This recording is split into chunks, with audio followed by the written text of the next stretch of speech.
It's Rob! Tony! We're in gaming! And that's you! Hello inmates and welcome back to the Inn. I'm Rob, of course, or Warshak if you want to call me by my in-game name. And we're going to go ahead and keep going on with the Cthulhu Warrior deck. We're currently ranked 2, 3 games away from 1.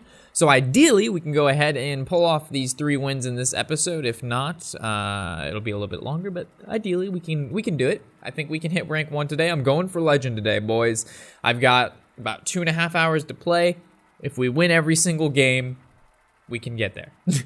We have to lose none, which means we have to play at 100%, which is what we do always, right? All right, we're going against McLovin. So ideally, I see him playing Zoo Warlock. And because of that, we dislike him. So we're looking for, we got the War Axe, which is always something good to have. Shield block's okay. Getting rid of the Chosen was, I mean, ideally we're looking for maybe a Ravaging Ghoul, another War Axe, Slam, any of our early game cards to kind of deal with the Zoo. But maybe he's playing Reno, and then we'll just armor up every single turn until now, between the end of the game. We'll just win that way.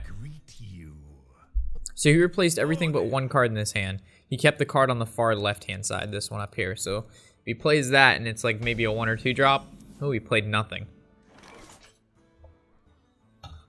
That's interesting. So I guess we'll just armor up and end and pretend like we don't have a weapon to play. So coin into probably Imp Gang Boss. Indeedy do. Indeedy do. So we should have played the War Axe last turn, because then we could attack it this turn and then Ravaging Ghoul, but we can't. So I guess we'll just War Axe it now. And then next turn we'll play the Ravaging Ghoul. But he coined Imp Gang Boss, which tells me he's probably playing Reno. So using the Ravaging Ghoul on what he has now is not that big of a deal. We'll save the Shield Block, Sealed Slam for a combo, and the sooner we can throw down just a card. Oh wow, what a fucking combination of cards. Definitely playing Reno here. Definitely a Reno deck with a pretty nasty start, unless he's running Zoo with Acidic Swampus and whatnot, but I don't see that happening. So one Ravaging Ghoul is good, and then next turn, depending on who he plays, we can throw out another one and then probably fit in an armor up here. Everything's at 1, so I can see him making a trade here, or maybe he'll make us make the trades. I don't know why. I mean, if he's running any sort of aggressive deck, he basically should go face, because he knows we have to make the trades next turn anyway. So maybe he'll waste a spell on here. Yeah, so he's going to actually use his other 1/1 to kill it off. So it looks like he's playing an aggressive-based deck, but just a very slow start. But this Ravaging Ghoul should be able to clean up most of the board besides the Dire Wolf and the Squire. But the Squire, we're going to actually be able to knock off the Divine Shield from there. So drawing into that second Ravaging Ghoul was pretty big there. And then if we don't have Revenges in this deck, so counting on a Revenge won't go here. So Ravaging Ghoul is basically all we have for the 1 damage clears. So after this turn, we'll play into probably Sylvanas if we can clear off that Dire Wolf, and then we'll go play Sylvanas into the True Heart, which will be pretty awesome. But it looks like he has a pretty decent board state here. We actually may go Justicar. Sylvanas is a little bit better though. Definitely gonna kill that guy off. We could actually go to just Shield Block and then start killing his shit, or we just go True Heart, or we go Sylvanas. The problem with Sylvanas is she's probably not going to take anything that big. But if we play her now, the next turn we're bound to basically armoring up and shield blocking, which I really don't mind. I'm going to go with the Justicar.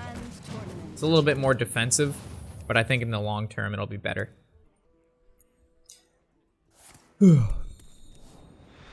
Because this turn we'll be able to shield block if he plays anything big, like the Councilman, we'll be able to shield block, shield slam that. And he's going to kill off the 3/1 because he thinks we can't get through to the Councilman, but we actually can. Disciple of Cthulhu is a pretty good draw as well, so we'll actually be able to kill the Flame Imp here. So definitely, we have 5, so this is going to shield slam this. We can go ahead and swing into this. And then we can Disciple of Cthulhu in the 3/2. So now it's going to be rough for him to get past what we have, unless he has like Leroy Jenkins Power Overwhelming, which would be 10, and that's still only 12. So he need like Leroy double Power Overwhelming, which is always a possibility. So we just have to make sure we keep armoring up as much as we can. This can currently we have everything that can contest these 2/2s, and we also could throw down the Sylvanas, or we could go ahead and slam one of these and then keep the Just Scar up. But I think saving the slam is. I think the Sylvanas is fine. Armor up, and we'll just kill off. We'll kill off what he has currently. We're back at 17 life. He does have 3 cards in hand, but he's at 18 life. I don't know if we'll be able to play Cthulhu on turn 10. We need to be able to buff to play these Veclors. That's very, very important. The light protects me. Power overwhelming. Okay, so that's the 6 damage to go face, and there's the Doom Guard, so we were talking about 12 damage here, so we're basically at 5 life. Not a whole lot to play with here. Disciple's big. Unfortunately, we cannot Disciple and Veclor.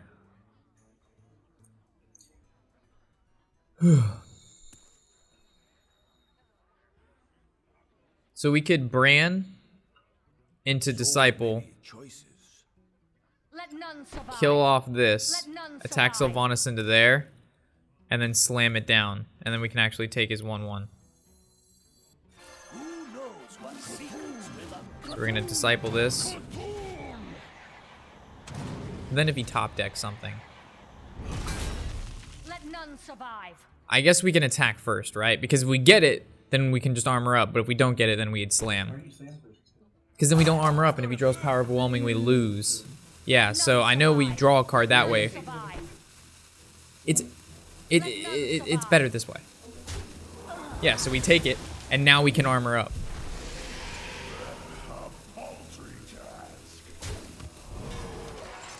See, if we would have slammed it, this would have died. We take this creature, but then we're only at 5 HP because we use slam and we can't armor up. Sorry if you guys don't know who I'm talking to Tony.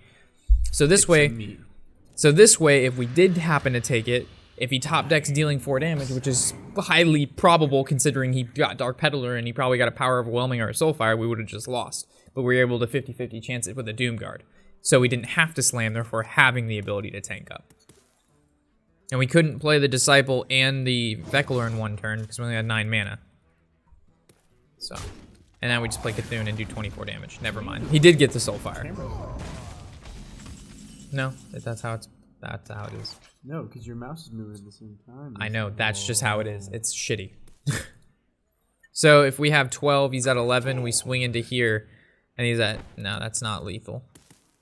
So I guess we'll just go Veclor, we'll play this nice and slow. This goes here, and then we just armor up.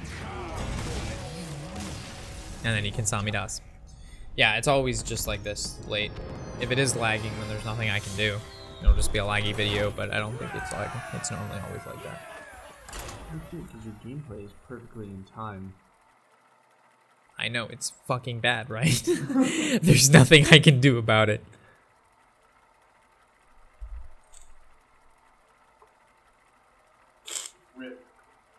Yeah, basically. And we also can position this a little bit better. Every time I have to move this around, you guys will be like, why don't you just put it stationary? It's because it has to move up. So I can like type and stuff. So when it moves up, it like repositions itself. Oh my gosh. Come on, Mike. Work with me here. There we go. How you doing? How are you doing? All right, we're good now. We are good now, folks. Probably sounds a whole lot better. All right, so we're playing against a hunter. I almost accidentally hit confirm. War Axe is always something good. We don't have the coin, so I don't want to keep the 4-drop. If we had coin, I would have kept the 4-drop, but we don't, so. It's a pretty bad hand. This is a pretty trash-ass hand. I mean, we just got a little bit better with the Ravaging Ghoul, but it's still... I mean, getting Twin Veclor and Windrunner is really bad. So Huge Toad is just going to die to our War Axe. Shield block is Cycle. I really do not like the Hunter matchup. Like, this is one matchup I do not like. I don't like Priest. I don't like Hunters. I don't like Zoo either, but I'll deal with it. Doom Caller. Come on, game. Alright, so we're gonna kill this this Ooze off. We can go Ravaging Ghoul just to put a creature on the board. And what was his turn? It'd be nah, we'll just go Shield Block. We need to draw shit. That's fine. So if you like animal companions, it gets Huffer. That's the best thing right now. Eagle Horn, okay. And he's just gonna go face. Wow, is he just playing face hunter? I guess we go Disciple just to play, put something down on the board, right? We'll save Ravaging Ghoul for Unleash the Hounds. We'll save Bash for a creature. This puts down, so like, let's say Animal Companion into Huffer. Always Huffer, man. So we'll actually just Bash Huffer and then armor up. So if we would have saved that, we would have taken 3. We could have stopped. Well, we would have taken 4 anyway, but we mitigated 3. That's not too bad. So we'll hit that, armor up, and then next turn is going to be Ravaging Ghoul, armor up, or maybe Sylvanas, depending on what he plays. If he plays like the 5/5 Stealth Tiger, the Stranglethorn Tiger, we'll play Sylvanas. Don't worry, loves. Horse Rider. All right, Horse Rider passive. Wow, this is a face hunter deck. There's no doubt about that.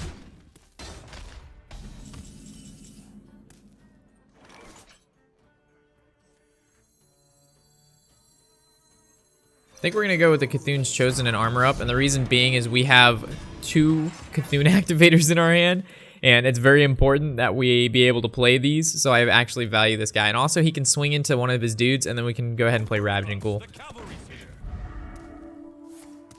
Wow, on the hunt. Very interesting card to have. And he's gonna trade his 1/1? Why would he trade his... Oh yeah, he has to. Silly me. Okay, so we're definitely gonna Ravaging Ghoul. It's gonna kill off 2 of his guys. Yeah, we're gonna Ravaging Ghoul, armor up. And it makes it so if we draw into another Ravaging Ghoul, it's fine. And then the following turn is most likely going to be maybe this can make a trade. It depends how much damage he has on board. The secret, probably an explosive. If it's a frozen, then we just play this guy again, right? But this shield bearer is gonna be big. Having the shield bearer and drawing our Cthulhu activators was really important. All right, so we're going to attack this guy. All right, totally okay. So I guess I'm assuming this is explosive. So then we could go armor up. Well, we can't fit in a passive with him. So we actually go Sylvanas, armor up. I need to make sure I armor up every turn. If we were to play the shield bearer, we float 1 mana. I don't think he can do 16 burst. So just playing the Sylvanas now, if he runs the high main, so it's like a hybrid he could be running. Unleash the Hounds, okay. I'm guessing a kill command. Yeah.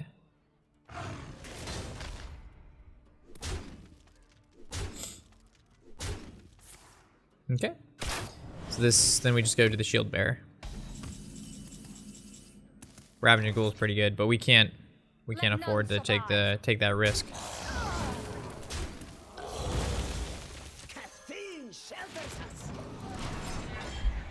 Back to 18. Dude, aggro decks, right? Played Zoo, but Zoo's based on board control, but it's still aggro based, kind of. Like, they have to be very aggressive. So, I mean, I Control Warrior is a little bit better against these aggressive pace decks, or aggressive base decks, so we might actually do much better with Control Warrior. But since we're winning with Cthulhu, we'll just keep going with it, right? If it's working, why change? Face Hunter, though. I give it to him. Another... Oh, it's the same dude. It's funny that he switched to fucking... You know his list. So it goes to Face Hunter to Zoo. Like, that is so funny. Like, it's just... I don't have... Like, if I have those cards in my... Like, those decks in my, like, slots... I'll have them not together, but this guy is probably like aggro shaman, mid-range shaman, Zoo, like probably two variants of Zoo, right? One with Sea Giants, one with Doom Guards. He has Face Hunter, probably mid-range Hunter. He probably attempted to build some Secret Paladin. Like, this guy, man. I like his name though, Abra. It's cool. So I really like slamming the Voidwalker here. Well, we can actually just slam this, but I would rather slam... I like slamming the Voidwalker. Lets us draw a card and it sets us up for a decent Ravaging Ghoul next turn. We have Brawl, so we're actually not scared of that either. But he probably knows he knows we're gonna play the Ravaging. What do you guys think about bashing the Peddler? 2 Brawls, wow. I guess we'll just Ravaging here.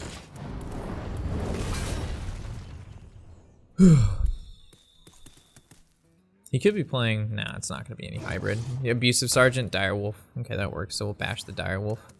And then Googly Eyed Octopops for 2/1/1s. I like him Googly Eyed Octopopting only for like 2/1/1s because that's not a lot at all. So I'm not worried about that.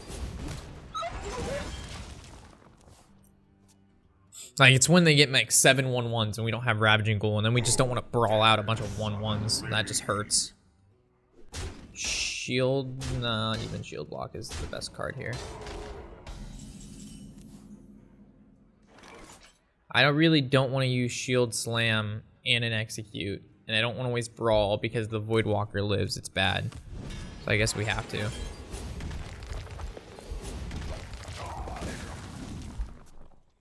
We can't afford to brawl out, and we can't afford to use a brawl and then the Doomguard live, and then us have to use the Shield Slam Execute. So it's one of those things. And the fact that he can just tap every turn and draw. Okay. So we need to start drawing some shit. We'll be able to kill this Flame Imp though, but I really don't want to have to. Oh my god, this is rough. Could brawl here. We have 2 of them. But then I know he's going to play a bunch of shit next turn. But he probably doesn't think we have 2 brawls, so. Hopefully the Councilman doesn't live. Oh, disgusting. Absolutely disgusting. 25% chance. So Googly Eyed Octopops, Imp Gang Boss, and then Googly Eyed, make a bunch of 1/1s. Yes, now we brawl this out. We're gonna take a tidbit of damage here, but the brawl should work in our favor here. And the reason we did the first brawl is because we baited out. 15 health is not a lot though. Ravaging Ghoul is pretty disgusting. Like Ravaging Ghoul, execute this. He still has this and a 1/1. But then we can fit in an armor up. I actually like that a little bit more. But Brawl, if a 1/1 lives... Yeah, we're gonna go Ravaging.